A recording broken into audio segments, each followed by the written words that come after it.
नागपूरच्या MIDC police ठाण्याच्या हद्दीतील हिंगणा रोडवरील झोन चौक परिसरात 36 वर्षाच्या युवकाची निर्घृण हत्या करण्यात आली।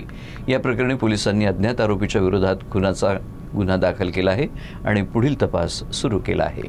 MIDC पोलीस ठाण्याच्या हद्दीतील हिंगणा रोडवरील झोन चौक परिसरात शनिवारी रात्री जितेंद्र उर्फ पप्पू बोरीलाल तांडेकर या युवकाची निर्घृण हत्या करण्यात आली। अमरनगर येथील रहिवासी असलेला जितेंद्र तांडेकर हमाली आणि वाहन चालक म्हणून काम करतो।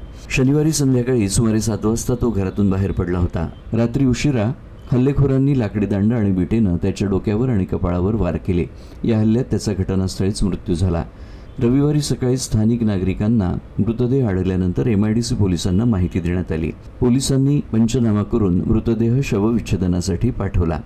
मृताचा भाऊ दिनेश तांडेकर याच्या तक्रारीवरून अज्ञात आरोपीच्या विरोधात गुन्हा दाखल करण्यात आलाय। परिसरातील CCTV फुटेजची तपासणी सुरू असून पोलीस आरोपीचा शोध घेत आहेत।